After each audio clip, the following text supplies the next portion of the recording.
ना है वो जो जानकारी आपको दी जा रही थी, उस जानकारी के आगे की जानकारी के लिए मुझे पहले प्रिपेयर होना पड़ता है। ये वो चीज नहीं है कि पढ़ा और बता दिया। इसमें चलो और चलकर दिखाना भी है। हम परमेश्वर का धन्यवाद करते हैं।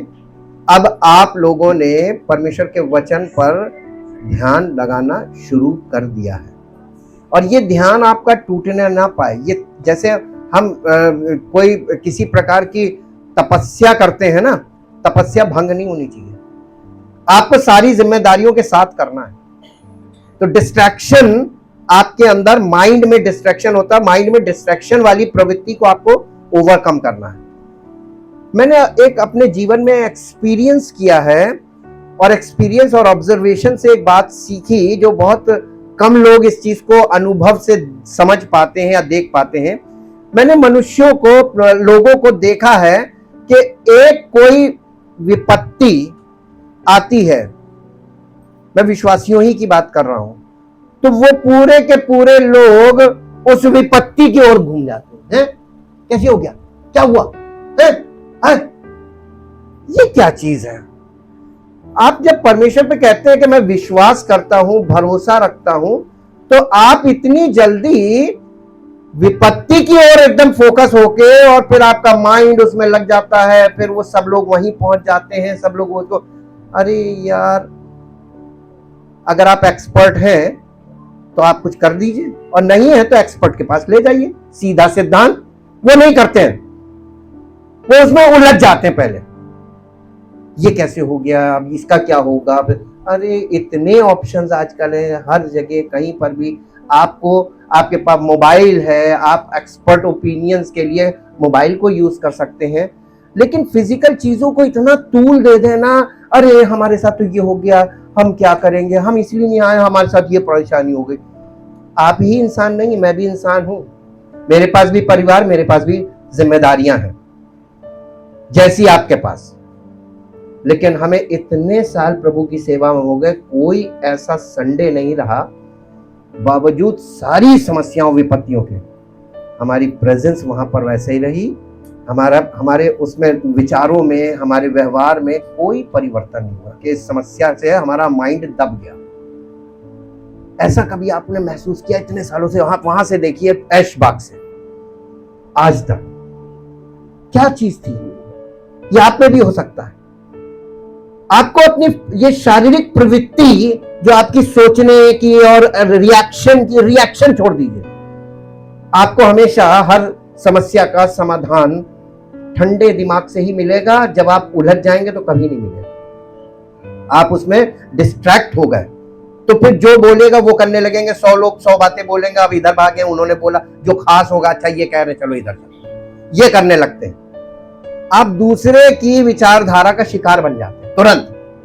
ये आपके डिस्ट्रैक्शन के कारण होता है, जब आपकी सोचने समझने की क्षमता फेल हो जाती है। एग्जामिनेशन में बच्चों के साथ यही होता है। अपनी तैयारी करके जाते, वहां पर फ्रेंड्स जो है साथ वाले सहपाठी, वो कहते हैं कि तुमने ये पढ़ा, तुमने, तो वहां पे आपको कंफ्यूज कर देते हैं। अब वो, अरे हमने ये तो पढ़ा नहीं, ये तो नहीं हुआ। आप जहां डिस्ट्रैक्ट हुए, आपकी सारी तैयारी गई। फिर आप वहां पे एग्जामिनेशन हॉल में एकदम इसका मुंह ताकेंगे, मुंह देखेंगे, याद तो करा था यार, पढ़ा तो था, हाँ नहीं, रिकॉल नहीं होगा। ये जो आपके अंदर प्रवृत्ति है ना, ये प्रवृत्ति नहीं होनी चाहिए। और खासतौर से विश्वासियों में जो कहते हैं हम विश्वास करते हैं, अब आपके विश्वास की परख का समय आ गया है। विश्वास परखा जाएगा, और गीत में क्या कहा गया? विश्वास परखा जाएगा, दुख की बात समझो। कि हमने किसी को आनंदित नहीं देखा। जब विश्वास परखा जाता है तो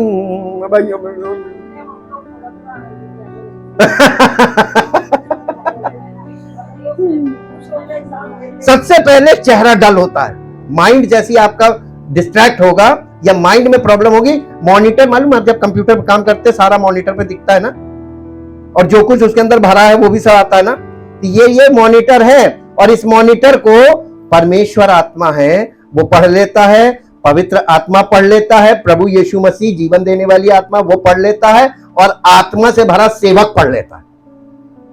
आप लोग नहीं पढ़ सकते। और ज्यादा चर्चा हम समस्याओं पे ज्यादा फोकस करते हैं, इसलिए ज्यादा चर्चा हम समस्या की करते हैं। और परमेश्वर का वचन ऑलरेडी हमको बता रहा तुम्हारे अंदर यह समस्या है, समाधान ये है, तो हम समाधान पे फोकस क्यों नहीं करते? परमेश्वर के वचन पे फोकस करने को क्यों बोल रहे हैं? ताकि आप समाधान फोकस करें। आपको ये मालूम होना चाहिए कि आप किसकी संतान हो गए हैं। थे नहीं, हो गए। किसने बना दिया? नहीं, परमेश्वर नहीं बनाता। बाय थ्रू जीसस क्राइस्ट, यीशु मसीह के द्वारा हम परमेश्वर की संतान बने हैं। तो यीशु मसीह की आज्ञा मानना और यीशु मसीह को फॉलो करने से हम पूरे पूरे परमेश्वर की संतान कहलाएंगे। लोग देखेंगे कि हाँ, ये भी परमेश्वर की संतान है, जैसे उसको देखते थे। हालेलुया। इसीलिए तो कलीसिया की स्थापना की गई है ना। परमेश्वर को भक्त नहीं चाहिए, आप समझ गए होंगे। परमेश्वर को आत्मिक बच्चे चाहिए, और वो प्रभु यीशु मसीह के बिना संभव नहीं है। एक और बात बता दें आपको, परमेश्वर की संतान, इस विषय पर अभी हमने कुछ नहीं किया, लेकिन हम इस विषय पे आपको बताना चाह रहे हैं। हमने सन ऑफ गॉड बताया था, परमेश्वर के बच्चे हैं, लेकिन परमेश्वर के नाती पोते नहीं है, ग्रैंड चिल्ड्रंस नहीं है। ये बहुत चौंकाने वाली बात, ये फैक्ट में है। This is the spiritual fact. उसके पास नाती पोते नहीं है। क्यों?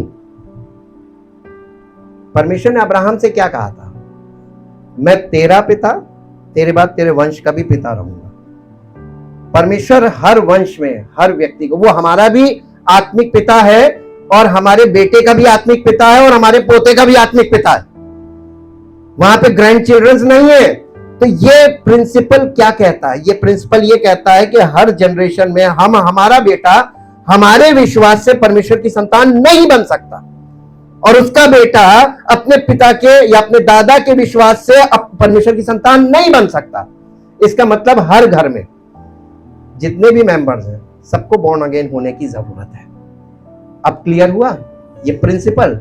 ये हमने आपके सबकॉन्शियस ब्रेन में डाला, क्योंकि अब हम जिस लेवल पे जा रहे हैं, वहां पे जाने के लिए इंडिविजुअल परमेश्वर की संतान आपको होना चाहिए। If you want to enter into the kingdom of God, and if you inherit the eternal life, जब आप अनंत जीवन को प्राप्त करना चाहते हैं, तो आपको ये बात बहुत ध्यान रखना चाहिए। मेन मुद्दा होगा। मेरे साथ एक पद निकालिए जो आपको मिलेगा, इफिसियों की पत्री 5 अध्याय पहले पद से पढ़िए। इसलिए प्रिय बालकों की नाई परमेश्वर के सदृश बनो। भक्त बनने को बोल रहा है कि परमेश्वर के सदृश बनने को बोल रहा है। हमने आज तक ऐसे लोग नहीं देखे जो परमेश्वर के सदृश हो। जैसा परमेश्वर का स्वभाव है, वैसा हमारा स्वभाव हो जी। और भक्ति में प्रेम नहीं होता है, भक्ति में स्वार्थ है। प्रेम में चलो। एग्जाम्पल में कौन आ गया? जैसे मसीह ने भी तुमसे प्रेम किया और हमारे लिए अपने आप को सुखदायक सुगंध के लिए परमेश्वर के आगे भेंट करके बलिदान कर दिया, और जैसा पवित्र लोगों को योग्य है, वैसा तुम में व्यभिचार और किसी प्रकार का अशुद्ध काम और या लोभ की, कलीसिया के लोगों में लोभ नहीं होना चाहिए। लोभ की चर्चा तक ना हो, यानी इसको तुम जानते ही ना हो कि लोभ होती क्या चीज। ऐसे बन जाओ कि किसी से निस्वार्थ प्रेम करो, निस्वार्थ उसके साथ संबंध रखो, किसी स्वार्थ में नहीं। आज पूरी दुनिया केवल स्वार्थ, केवल स्वार्थ, केवल स्वार्थ। यहां तक कि आपके बच्चे भी स्वार्थ में ही आपके साथ हैं, वो प्यार नहीं करते। जिस दिन आपके पास से सब कुछ चला जाएगा, बच्चे आपको ठोकर मार के भगा देंगे। देखिए, वो ओल्ड होम भरे हुए, वृद्धाश्रम भरे हुए। क्यों? उनके पास कुछ नहीं रह गया, बच्चों ने बाहर भगा दिया। जब तक माँ बाप के पास है, माँ बाप की वेल्थ, बच्चे प्यार कर रहे हैं। ये सच्चा प्यार नहीं है, ये लोभ है जी। और ना निर्लज्जता और ना मूर्खता की बातचीत, ना ठट्टे की, क्योंकि ये बातें कलीसिया के लोगों को, मसीही विश्वासियों को शोभा नहीं देती। जी, केवल एक चीज तुम्हारे मुंह से निकलनी चाहिए, अगर आप कहते कि मैं विश्वास करता हूं हर बात में। किस बात में? और विपत्ति आए तो हमने नहीं सुनी। लेकिन मालूम है हमारे जीवन में जितनी विपत्ति आती है, पूछ लीजिए बैठी मेरी वाइफ, हम कहते हैं धन्यवाद, पता नहीं इसमें क्या मर्जी छिपी है। हम नहीं घबराते हैं। कौन ऐसा जिस पर विपत्ति नहीं, कौन ऐसा देश जिस पर विपत्ति नहीं, कौन ऐसा परिवार जिस पर विपत्ति नहीं आती। और विपत्ति एक बार नहीं आती है, कई बार तो सीरीज आ जाती है। एक आई, फिर दूसरी आई, फिर तीसरी आई, 4-5 आ गई तो फिर तो कहा अरे प्रभु किनारे रखो, वचन किनारे रखो, इस समय तो हम जूझ रहे हैं। नहीं, उसी समय। जी, क्योंकि तुम ये जानते हो, अगर नहीं जानते हो तो आपको जानना चाहिए, क्योंकि तुम ये जानते हो कि किसी व्याभिचारी या अशुद्ध जन या लोभी मनुष्य की, कौन लोभी मनुष्य को किससे तुलना की जा रही है? हो सकता है कि कोई बहुत बार कलीसिया में लोग कहते हैं कि हम मूर्ति पूजा नहीं करते, लेकिन हम कहते करते हो, खूब जम के करते हो, लालच करते हो, ये मूर्ति पूजा के बराबर। जी, मसीह और परमेश्वर के राज्य में कोई मिरास नहीं, तुम नहीं जा सकते। जी, कोई तुम्हें व्यर्थ बातों से यानी भक्ति की बातों से धोखा न दे, भक्त बनाएंगे लोग। जी, क्योंकि इन्हीं कामों के कारण परमेश्वर का क्रोध आज्ञा न मानने वालों पर भड़कता है, इसलिए तुम उनके सहभागी ना हो। सहभागी, इंग्लिश में ये वाला पद पढ़ दीजिए, इंग्लिश में कौन सी वर्स है? So do not associate and be sharers with them। उनके साथ तुम शेयर करोगे, उनके साथ तुम दोस्ती करोगे, उनके साथ व्यवहार करोगे तो तुम उनके साथ गिने जाओगे। गेहूं घुन के साथ कैसे पिसता है, ऐसे ही तो पिसता है। तो तुम क्यों घुन के साथ जोड़ रहे हो? गेहूं का दाना, परमेश्वर के वचन में गेहूं का दाना कौन है? मसीही विश्वासी। और घुन उसमें कैसे लगता है? गेहूं का दाना घुन को अलाउ करता है दोस्ती करके। जी, क्योंकि तुम तो पहले अंधकार थे, अब प्रभु में क्या होना चाहते हैं? अंधकार से ज्योति में। गुरु का मतलब मालूम आपको हिंदी में? गुरु, गु का मतलब होता है अंधकार और रू का मतलब होता है कि अंधकार से प्रकाश की ओर ले जाने वाला व्यक्ति गुरु कहलाता है, जो आपको अंधकार के जीवन से ज्योतिर्मय जीवन की ओर ले जाए। ही इज कॉल्ड गुरु। उसको हिब्रू में कहते हैं रब्बी। रब्बी का मतलब होता है अ टीचर फ्रॉम अबव, परमेश्वर की ओर से भेजा गया। जी, सो ज्योति की संतान, ज्योति की संतान, परमेश्वर की संतान, यानी कि किसकी संतान? लोग कहते हैं हम तो प्रभु की संतान हैं। अंधेरा, अंधकार के काम करने वाला, अंधकार की सोच रखने वाला कैसे ज्योति की संतान हो सकता है? ना, प्रूव्ड लाइफ होनी चाहिए। ज्योति की संतान बनो, इसका मतलब कलीसिया क्यों, उसने कलीसिया की स्थापना क्यों की? ताकि हम लोग जो अंधकार की संतान हैं, कलीसिया में पिता, पुत्र और पवित्र आत्मा हमको ज्योति की संतान बनाए। बनना चाहते हैं तो आपको मालूम है कहां बनाया जाता है और कौन बनाता है? उसकी उपस्थिति में हाजिर हो गए तो तुम ज्योति की संतान बन जाओगे। ज्योति की संतान मतलब तुमको वो अपनी महिमा के प्रकाश के द्वारा प्रकट करेगा। जी, क्योंकि ज्योति का फल सब प्रकार की भलाई और धार्मिकता और सत्य है। और ये परखो, ज्योति की संतान को ये परखना आना चाहिए कि प्रभु को क्या भाता है। जी,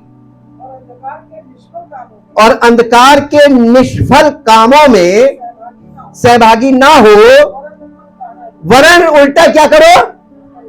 उलाहना का मतलब क्या होता है? इंग्लिश में पढ़ दीजिए, ये वाला कौन सा वर्ष है? रिप्रूव देम।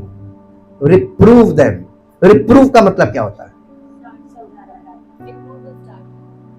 रिप्रूव का मतलब होता है किसी को डांट कर सही करेक्ट करना, करेक्शन, डांट के साथ करेक्शन।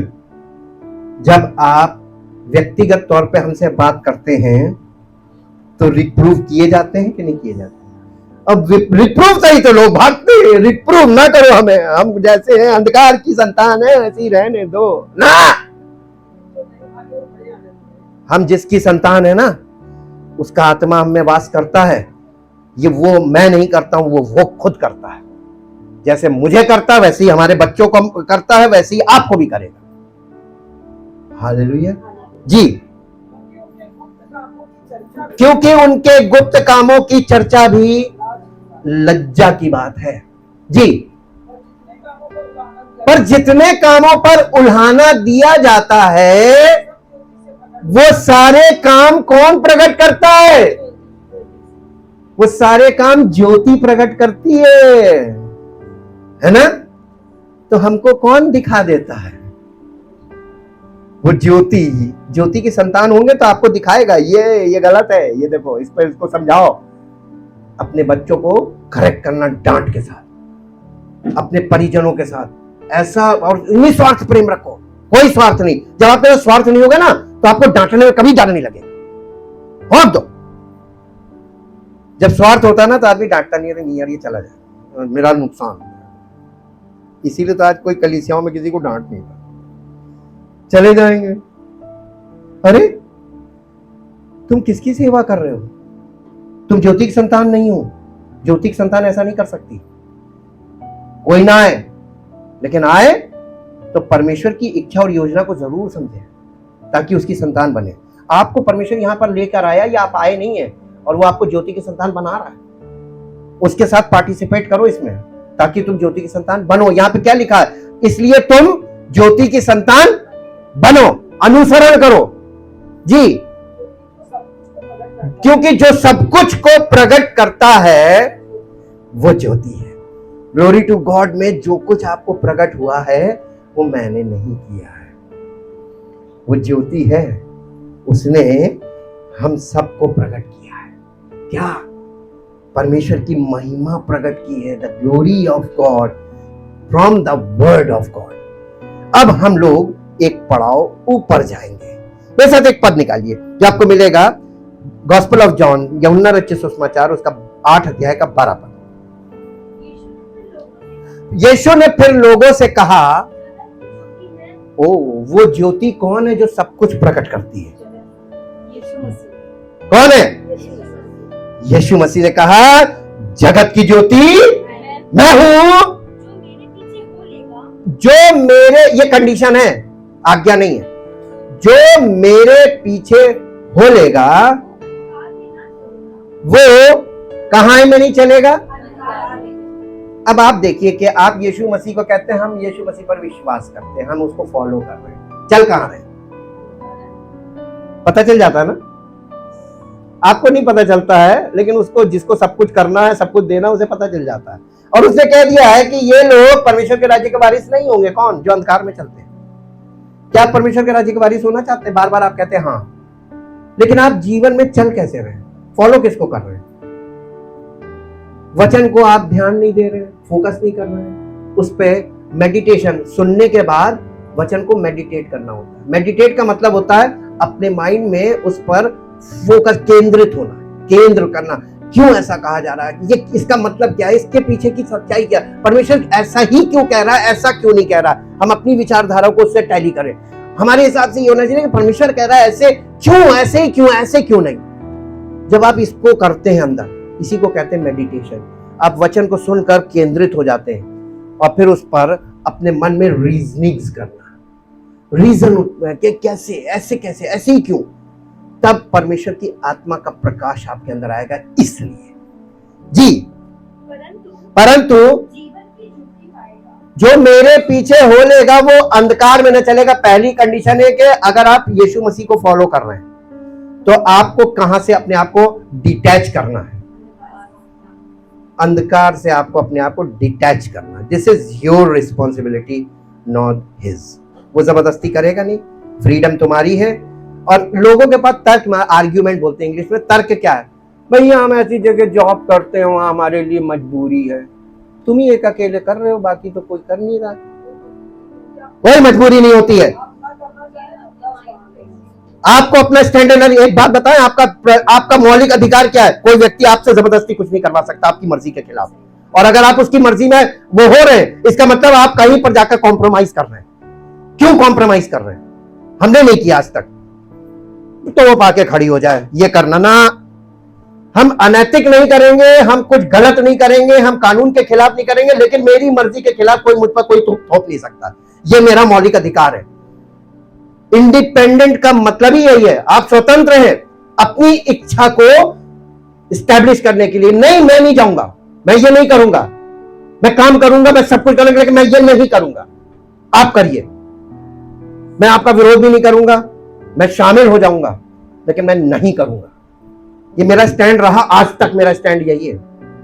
जबरदस्ती कोई थोप के दिखा दे ना, तब परमेश्वर चेक करता है ये है, ऐसा व्यक्ति चाहिए। मालूम पत्थर का मतलब क्या है? जीवित, तुम भी जीवते पत्थरों के। पत्थर क्यों बोला गया है? ज्योति की संतान को पत्थर से कंपेयर किया जा रहा है। पत्थर का मतलब होता है, पत्थर को पानी में 50 साल डाल के रखिए, निकाल के फोड़िए, उसके अंदर पानी नहीं जाएगा, वो पानी को सोख नहीं करता है। ऊपरी सतह पे पानी, हमारा शरीर इस पृथ्वी पर है, ऊपरी सतह पे हमारे शरीर को बहुत सी चीजों का सामना करना पड़ेगा, लेकिन वो चीजें हमारे अंदर घुस नहीं सकती।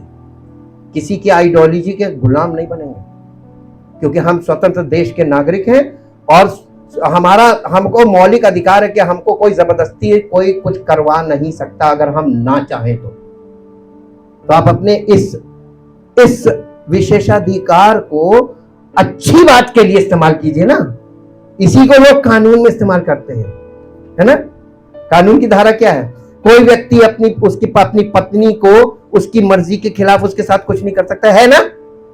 वहां पर तो मुकदमा लड़ने चले जाते हैं। और परमेश्वर के मामले में हम क्या करते हैं? कॉम्प्रोमाइज कर लेते हैं। स्पिरिचुअली हम लोग कॉम्प्रोमाइज, तो तुम वहां भी कॉम्प्रोमाइज करो। और जब तक तुम कॉम्प्रोमाइज करोगे, तुम्हारे जीवन में कॉम्प्रोमाइजिंग की स्टेज बनी रहेगी, फैमिली में भी। लेकिन जब तुम स्टैंड लोगे परमेश्वर के नाम से, वहां से बंधन टूटेगा और तुम्हारे पूरे परिवार में, तुम्हारे जीवन में कोई तुमको कोई चीज नहीं थोपेगा। लेकिन किसी के साथ अनैतिक मत करना, और यानी अगेंस्ट द लॉ कोई काम मत करना। तुम्हारा ये विशेषाधिकार कोई नहीं छीन सकता।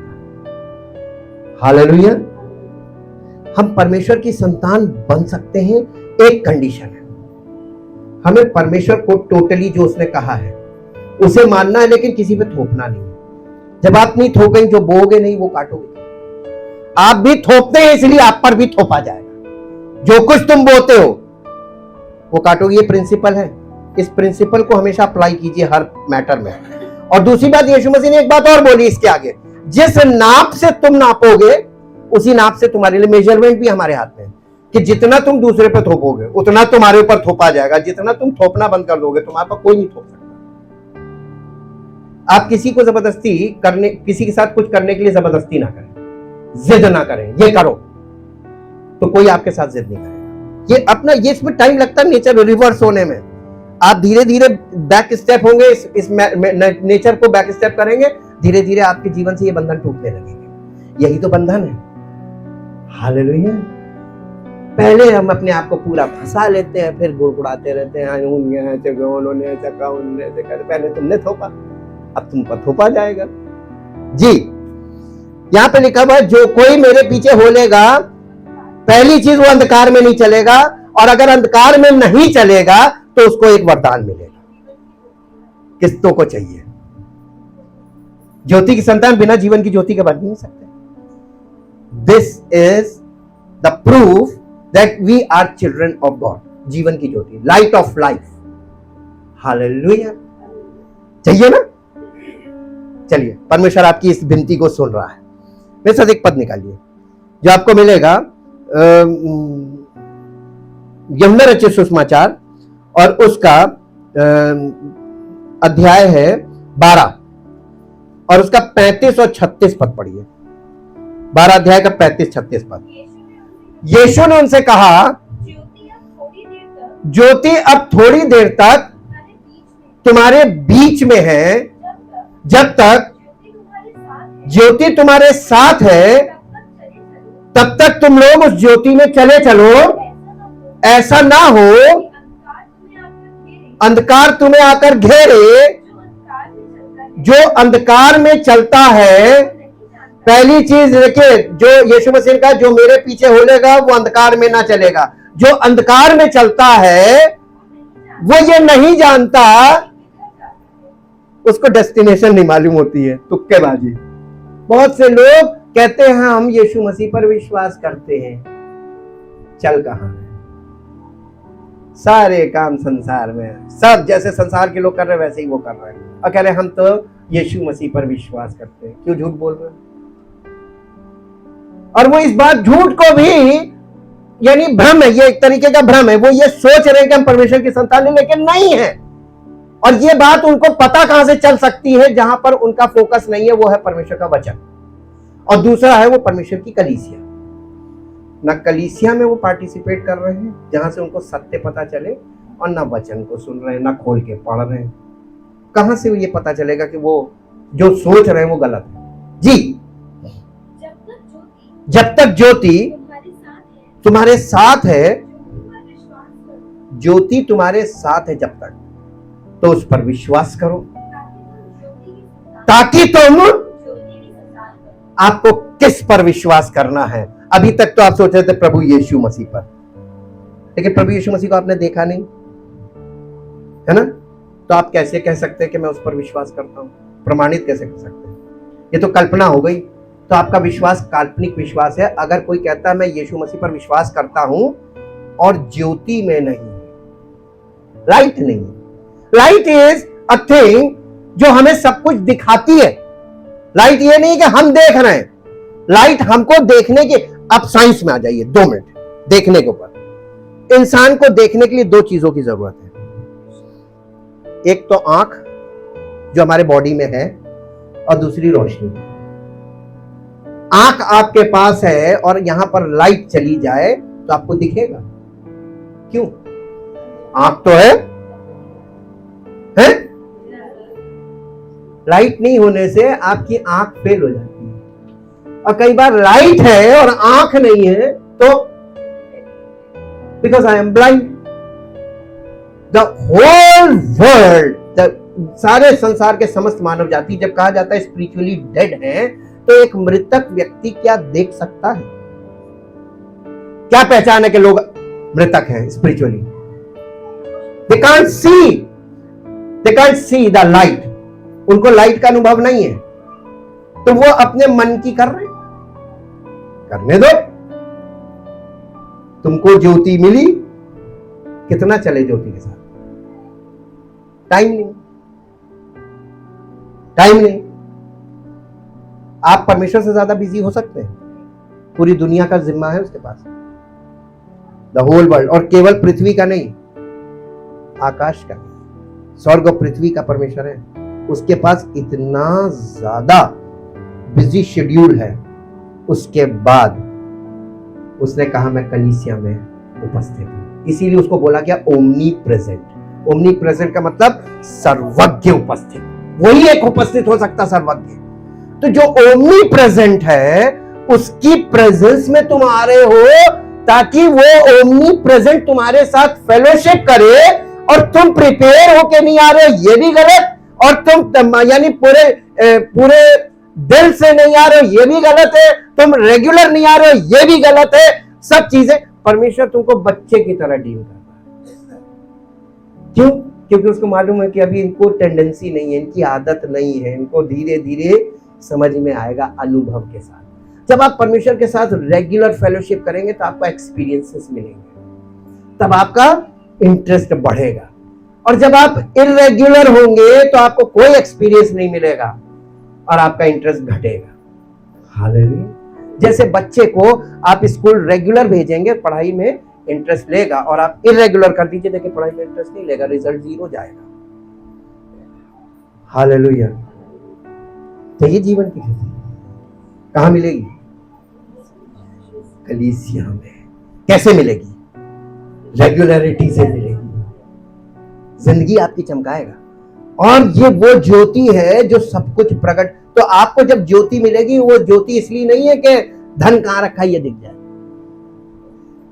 ज्योति इसलिए प्रकट हो रही है ताकि तुम ये देखो कि संसार में क्या चल रहा है, मेरे जीवन में क्या चल रहा है, मेरे परिवार में क्या चल रहा है, और परमेश्वर के राज्य में क्या चल रहा है।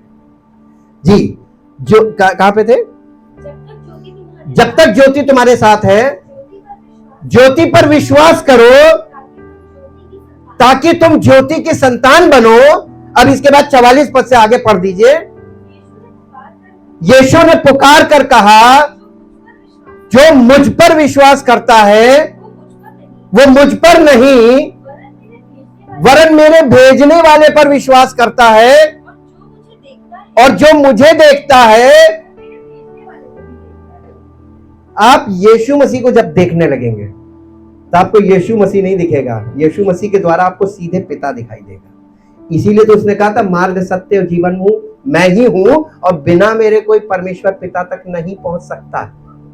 बिना आप यीशु मसीह के पिता तक नहीं पहुंच सकते। यानी परमेश्वर, जिसे दुनिया में लोग परमेश्वर कहते हैं, यीशु मसीह के द्वारा हमारा उससे संबंध हो जाता है, तो वो हमारा पिता हो जाता है। तो आप या तो उसे परमेश्वर के रूप में मानो, तो परमेश्वर के तो भक्त हैं लोग, लेकिन परमेश्वर तक पहुंच कोई नहीं सकता। ये ट्रुथ है। लाइट ने हमको बताया कि वहां तक जा नहीं सकता कोई, लेकिन हम परमेश्वर तक पहुंच पाने, we are able to access, we are able to approach God through Jesus Christ. हमने आपको बोला था ना अभी पिछले संडे, अप्रोच रोक दिया था। आज हम अप्रोच पे आ गए। अप्रोच कैसे, आपकी परमेश्वर तक पहुंच कैसे होगी? अप्रोच का मतलब मालूम क्या होता है? मेन रोड जा रही है, मेन रोड, हमारा घर यहां पे है, हमारे घर तक अगर रास्ता ना बना, कच्चा हो, इस मौसम में कैसे आएंगे? पहुंच जो बनती है, वो जो रास्ता तैयार किया जाता है, मार्ग, उसी को कहते हैं approach road. Approach road, road is the approach, यानी मार्ग ही अप्रोच है। परमेश्वर पिता तक जो मार्ग आपको पहुंचाएगा वो कौन है? He is the approach, right approach. इसीलिए 100 पार्ट में मैंने लास्ट पॉइंट रखा था। यीशु मसीह ने कहा, जितने मेरे द्वारा उद्धार पाते हैं, जो जितने परमेश्वर से मेरे द्वारा उद्धार पाएंगे, वे सब पूरा पूरा उद्धार पाएंगे, यानी देह प्राण आत्मा, कंप्लीट सैल्वेशन होगा। इसलिए जो उसके द्वारा, किसके द्वारा? यीशु मसीह के द्वारा परमेश्वर के समीप आते हैं, वो उनका पूरा पूरा उद्धार करता है। इब्रानियों 7:25 में लिखा है, किसका? जो कोई चाहे, whosoever, जो कोई चाहे, उसका पूरा पूरा उद्धार होगा through Jesus Christ only, the only way. आज संसार के पास इसका कोई विकल्प नहीं है। हालेलुया। आपको कौन मिल गया? आपको मार्ग मिल गया, पिता तक पहुंचने का मार्ग मिल गया। चलेगा कौन? हम तो नहीं चल पाएंगे, हमारे बच्चे चलेंगे। तुम नहीं चलोगे, तुम्हारे बच्चे कभी नहीं चलेंगे।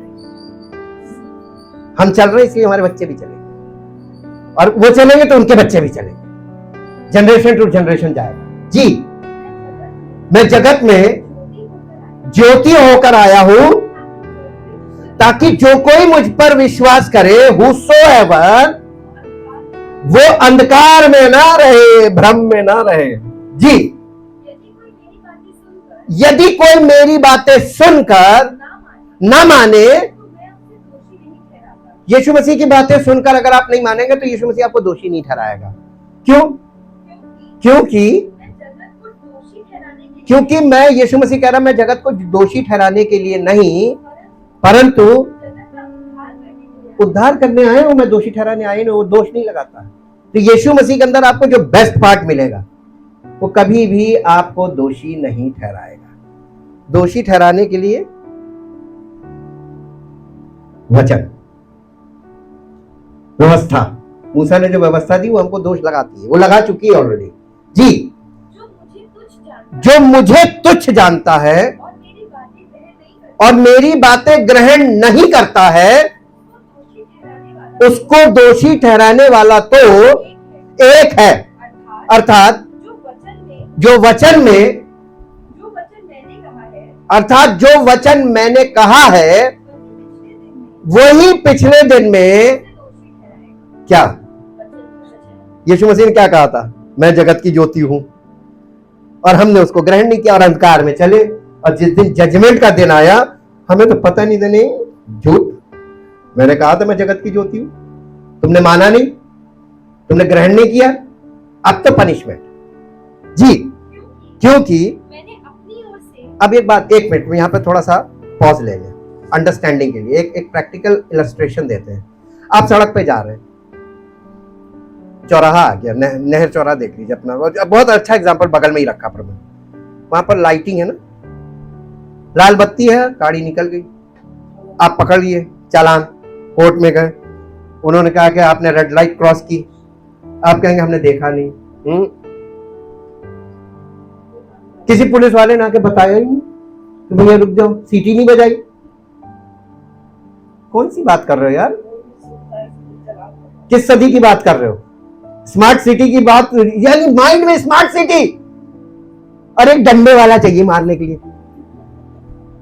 ये कौन सा स्मार्ट सिटी है, कैसी कल्पना है आपकी, कल्पना तो स्मार्ट सिटी की कर रहे हैं, और डंडे की बात, किसी ने हमको रोका नहीं, सीटी नहीं बजाई, सीटी सुनने का बहुत शौक है, लाइट नहीं देख सकते हो,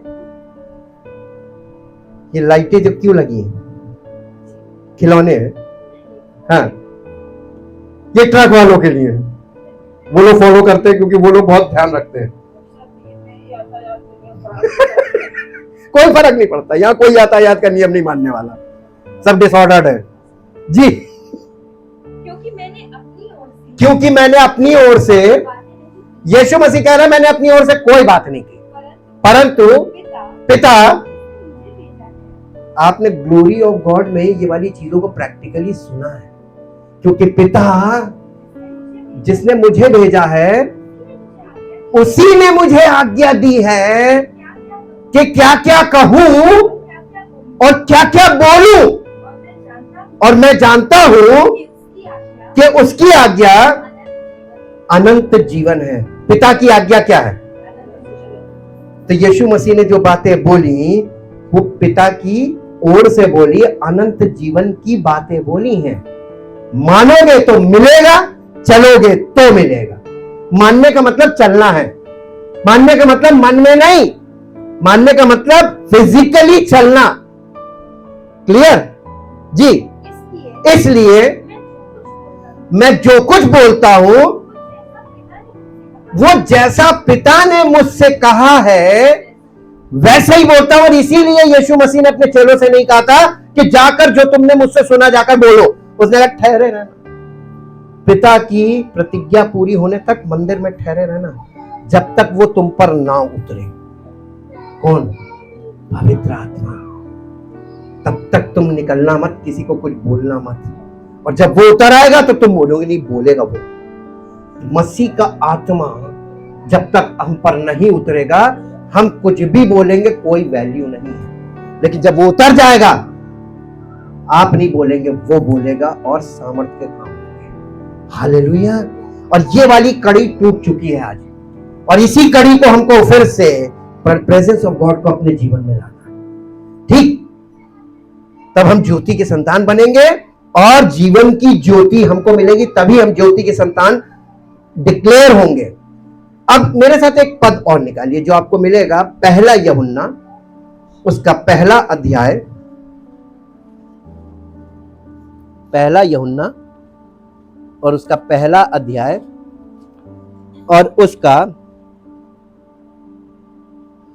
4 पद से पढ़िए।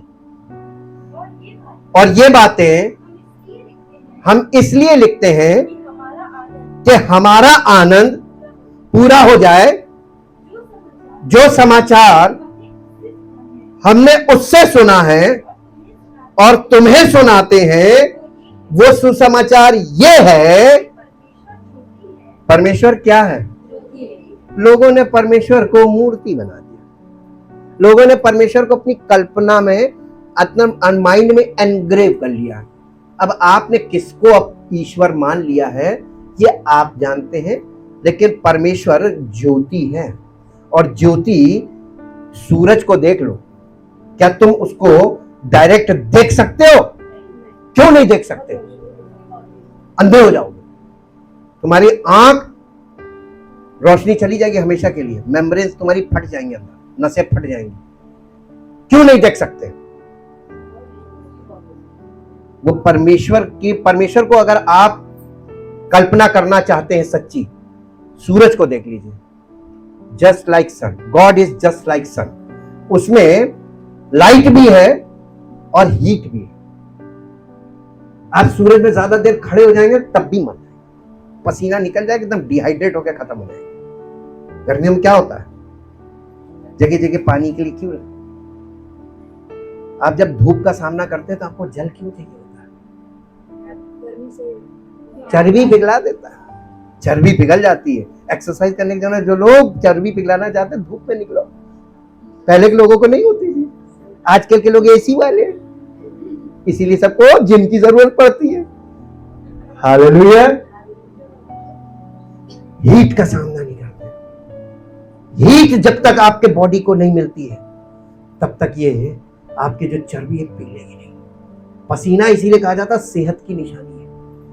शुगर वालों को कहा जाता खूब चलिए पसीना निकले, क्यों निकले? चर्बी पिघलेगी। हीट वी नीड, लाइफ के लिए हमको जल के अलावा और क्या चाहिए मालूम है? Light, sunlight. सनलाइट। इस पृथ्वी पर जीवन का केवल कारण पानी नहीं है, इस पृथ्वी पर जीवन का कारण पानी पृथ्वी पर है, ये किसी काम का नहीं है। अगर अभी हिम युग आ जाए तो देखिए कितनी प्रजातियां विलुप्त हो जाएंगी और मनुष्य मर जाएंगे। और जो होने वाला है यही होगा, आइस एज। सूरज नहीं आएगा पृथ्वी पर। बाइबल में लिखा हुआ यीशु मसीह के आने से पहले सूर्य कंबल की नाई काला हो जाएगा, और जब सूर्य का प्रकाश नहीं आएगा तो चांद आपको लाल दिखेगा और चंद्रमा लहू के समान रेड हो जाएगा। हालेलुया। इसके बाद हिम युग आएगा, क्योंकि सूर्य बहुत लंबे समय तक नहीं आएगा तो पृथ्वी पर जो बर्फ अभी पिघल रही है ना ग्लोबल वार्मिंग से, ये बर्फ की तय आ जाएगी, यानी हिम युग आ जाएगा। इसलिए आपको बता रहे सूरज इस पृथ्वी पर जीवन का मुख्य फैक्टर है, सन। इसलिए हम लोग कभी कभी बायस्ड हो जाते हैं। बायस्ड का मतलब एक दिशा में देख रहे हैं और एक ही दिशा में सोच रहे हैं, लेकिन हमको बायस्ड नहीं होना चाहिए। स्पिरिचुअल लोग बायस्ड नहीं होते। हर दृष्टिकोण को आपको अंडरस्टैंड करना है। जी, परमेश्वर ज्योति है और उसमें कुछ भी अंधकार नहीं। यदि हम कहें उसके साथ हमारी सहभागिता है, यानी फेलोशिप, हमारा उसके साथ उठना बैठना बोलचाल है। जी, और फिर अंधकार में चले। कितने लोग ऐसा करते हैं? हाथ मत उठाइए, अपने अंदर झांक के देखिए कि आप ऐसा तो नहीं कर रहे हैं। आप कहते तो हैं कि हमारी उसके साथ फेलोशिप है, कलीसिया में हम जाते हैं, फेलोशिप करते हैं, लेकिन आप चल कैसे? अंधकार में। तो आप झूठे हैं। जी, और सत्य पर नहीं चलते। पर यदि जैसा वो ज्योति में है वैसे ही हम भी ज्योति में चले तो हम एक दूसरे के साथ फेलोशिप रख सकते हैं। लाइट, मूसा जब परमेश्वर की प्रेजेंस में जाता था पहाड़ के ऊपर, और जब वहां से उतर के आता था, इस बात का प्रमाण क्या था कि ये परमेश्वर की उपस्थिति से निकल कर आ रहा है। उसके चेहरे से क्यों निकलती थी? परमेश्वर उसका यूं करके यूं कर देता, कुछ नहीं करता था, केवल ये प्रेजेंस थी। God is a light. जब आप लाइट में रहेंगे तो वो लाइट आपके द्वारा रिफ्लेक्ट होने लगेगी। This is the proof that we are the children of God. परमेश्वर के संतानों का यही प्रमाण है, ज्योति की संतान। और ये जीवन की ज्योति आपको देगा कौन? मूसा को किसने दी थी? उसके चेहरे से लाइट निकलती थी।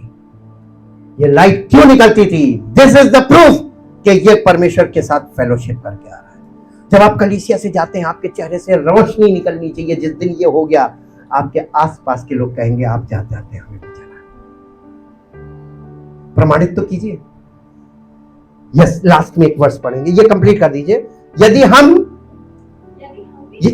यदि हम भी ज्योति में चले तो एक दूसरे से सहभागिता रखते हैं और उसके पुत्र यीशु का लहू हमें सब पापों से शुद्ध करता। कब? ज्योति में। हम ज्योति की संतान यानी परमेश्वर की संतान। असली ज्योति कौन है? परमेश्वर ज्योति है और यीशु मसीह ज्योति की पहलौठी संतान है और यीशु मसीह हमारा मार्ग है। बिना यीशु मसीह के हम उसकी संतान नहीं बन सकते। ये चीज बताई जा रही है, सर्किट क्लियर किया जा रहा है। क्लियर हुआ? लास्ट में एक वर्ष निकाल दीजिए, उसके बाद हम प्रार्थना में चलेंगे। मेरे साथ निकालिए दूसरा कुरिन्थियों 3 अध्याय, 2 Corinthians chapter 3 verse 14। परंतु वे मतिमंद हो गए क्योंकि आज तक पुराना नियम पढ़ते समय उनके हृदय पर वही पर्दा पड़ा हुआ है, वो पर्दा मसीह में उठ जाता है। आज तक जब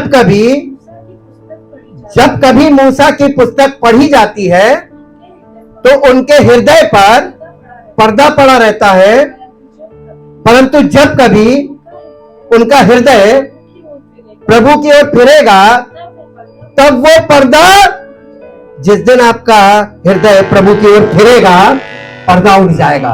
जी, प्रभु तो आत्मा है और जहां कहीं प्रभु का आत्मा है वहां स्वतंत्रता है, परंतु जब हम सबके उघाड़े चेहरे से प्रभु का प्रताप इस प्रकार प्रकट होता है, उस प्रकार जिस प्रकार दर्पण में तो प्रभु के द्वारा जो आत्मा है हम उसी तेजस्वी रूप में कैसे अंश अंश करके बदलते जाते हैं। अब जो सीरीज चलेगी हम परमेश्वर की संतान के स्वरूप में उसकी महिमा के प्रकाश में अंश अंश करके बदलने लगेंगे। आप ध्यान लगाइए वचन पर, सुनिए रोज का रोज, और आप कोशिश कीजिए कि जब आप सुनते हैं पॉज लगा लगा के साथ में स्टडी कीजिए, अपनी बाइबल खोल के उसको रीड कीजिए। Thank you Jesus, thank you Jesus. इसीलिए हमारी नई सीरीज जो आ रही है वो है लाइट ऑफ लाइफ। हालेलुया। उसका फर्स्ट पार्ट आपको कल मिलेगा और फिर शुरू हो गया। Thank you Jesus. परमपिता परमेश्वर, आपकी मर्जी हम सबके जीवन में तभी पूरी हो सकती है जब हम आपकी मर्जी में अपने आप को इन्वॉल्व करेंगे, अपनी मर्जी को हटाएंगे और आपकी मर्जी को एक्सेप्ट करेंगे। और ये काम हमें अपनी इच्छा से करना है और खुशी के साथ करना है। अपने आप को समर्पित करने का ये सबसे बेस्ट तरीका है कि हम परमेश्वर की मर्जी को अपने जीवन में सर्वोपरि करें और अपनी मर्जी को नीचे करते जाएं, ताकि प्रभु एक दिन जब हम पूरी तरीके से आपकी मर्जी में आ जाएं और हमारी मर्जी एकदम हट जाए, ताकि हम ये कह सकें कि अब मैं जीवित ना रहा वरन मसीह मुझ में जीवित है। और अब जो मैं जीवित हूँ केवल उस विश्वास से जो मैंने परमेश्वर के इकलौते पुत्र पर किया, ताकि पुत्र के द्वारा परमेश्वर की महिमा हम सबके जीवन से प्रकट हो और हम उसकी महिमा का कारण बने। सारी महिमा उसको मिले। इस प्रार्थना को आपके इकलौते पुत्र प्रभु यीशु मसीह के नाम से मांगते हैं, आमीन।